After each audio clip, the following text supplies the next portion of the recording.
উজনি অসমৰ যিসকলে খিলঞ্জীয়া বুলি দাবী কৰে তেওঁলোকে কৈছে যে কি মিয়াসকলৰ মাছ আমি গ্ৰহণ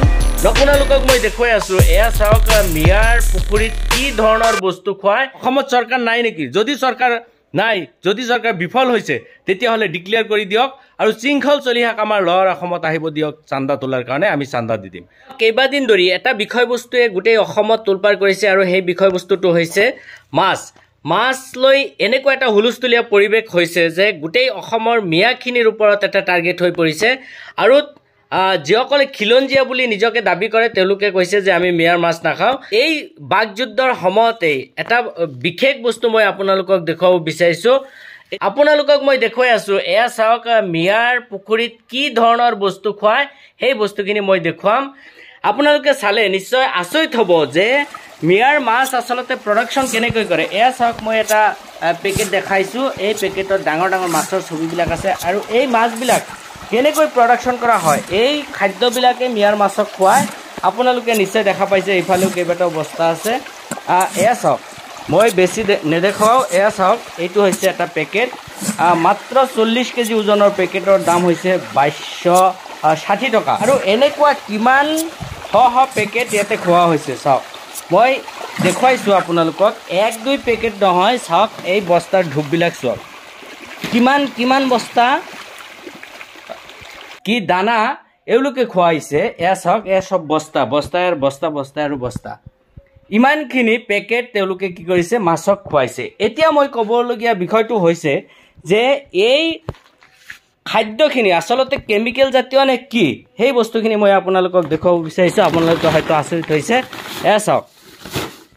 আপোনালোকে ভাবি আচৰিত হ'ব যে যদি এই খাদ্যখিনি কেমিকেল জাতীয় হয় তেতিয়াহ'লে মিয়াৰ মাছ খাব নালাগে এয়া চাওক এই খাদ্যখিনি যদি কেমিকেল জাতীয় হয় তেতিয়াহ'লে মিয়াৰ মাছ খাব নালাগে আৰু এইটো কথা ডাঠি কৰি ক'ব পাৰোঁ এইখিনি খাদ্য আহক মই এটা সৰু পুখুৰীলৈ লৈ যাওঁ আৰু সেই পুখুৰীটোত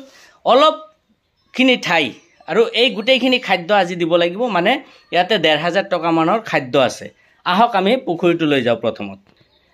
তো ঠিক তাৰ আগত মই আপোনালোকক কেইবাটাও কথা আলোচনা কৰিম আলোচনাৰ মূল উদ্দেশ্যটো হ'ল 1 বিঘা পুখুৰীত একদিনৰ খাদ্যৰ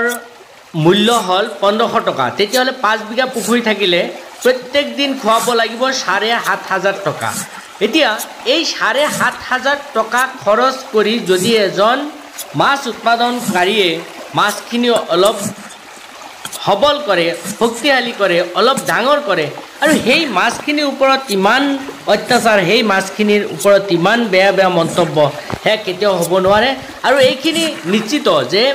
মিয়াই আজি যিখিনি খৰচ কৰিব পাৰে অৰ্থাৎ পানীৰ মাজত যিখিনি টকা ডুবাই দিব পাৰে খিলঞ্জীয়া বুলি দাবী কৰা সেইসকলে কেতিয়াও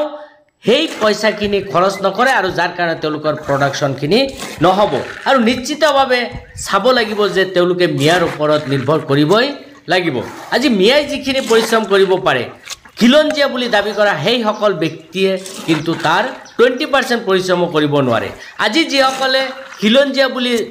লম্ফজম্প কৰি আছে বিশেষকৈ শৃংখল চলিহা আৰু বিভিন্ন দল সংগঠনৰ যিসকল নেতাকৰ্মী আছে তেওঁলোকে কিমান দিন খেতি পথাৰত যাই পাইছে তেওঁলোকে কিমান দিন নিজৰ উৎপাদনৰ লগত লাগিছে তেতিয়াহে দেখা যাব যে নাই অসমীয়াসকলে উৎপাদন কৰিব পাৰে তেওঁলোকে কিন্তু নিজৰ খৰচৰ পইচাখিনি টেক্স তুলি চান্দা তুলিহে চলে যিসকল খেতিয়কে আজি মূৰৰ ঘাম মাটিত পেলাই তেওঁলোকে বিভিন্ন শাক চব্জিৰ পৰা আৰম্ভ কৰি সকলো বস্তু উৎপাদন কৰিছে সেই খেতিয়কবিলাকক কেনেকৈ তুচ্ছ-তাচ্ছিল্য মন্তব্য কৰি সিহঁতৰ মনটো ভাঙি দিয়া সিহঁতক দুৰ্বল কৰি পেলোৱাটো কিমান ডাঙৰ অপৰাধ হ'ব পাৰে আজি শৃংখল চলিহাৰ অকাত হ'বনে আজি শিখা শৰ্মাৰ অকাত হ'বনে যে খেতিৰ পৰা এটা দুটা আলু বা এটা দুটা বেঙেনা উৎপাদন কৰি খোৱা যদি তেওঁলোকে নোৱাৰে তেতিয়াহ'লে কিয় উৎপাদনকাৰীসকলৰ ওপৰত তেওঁলোকৰ ইমান বেয়া মন্তব্য কৰিছে এটা কথা মনত ৰাখিব নামনিৰ মাছ উজনিলৈ নগলে উজনিৰ মানুহবিলাক চলিব নমৰে কিন্তু এটা সময়ত চাব উৎপাদন কমি যাব আৰু সেই প্ৰভাৱখিনি আমাৰ ৰাজ্যত পৰিব আমাৰ দেশত পৰিব আৰু উৎপাদনৰ ওপৰত যদি এনেকুৱা অত্যাচাৰবিলাক চলি থাকে তেতিয়াহ'লে আমাৰ অসমখন ঠিক শ্ৰীলংকাৰ নিচিনা হাহাকাৰত পৰিণত হ'ব আৰু এইখিনি নিশ্চিত থাকক যে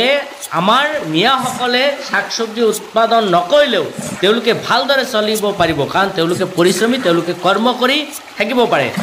আমাৰ যিখিনি মিলাপ্ৰীতি আৰু ভাতৃত্ববোধ, এই ভাতৃত্ববোধখিনি ধ্বংস কৰাৰ কাৰণে যি সংগঠন আৰু যিবিলাক ব্যক্তিয়ে এনেকুৱা প্ৰচেষ্টা চলাই আছে, তেনেকুৱা ব্যক্তিবিলাকক আমি অচিৰেই কি কৰিব লাগে, কৰায়ত্ব কৰি তেওঁলোকক কঠোৰৰ পৰা কঠোৰ শাস্তি দিয়াৰ ব্যৱস্থা কৰিব লাগে।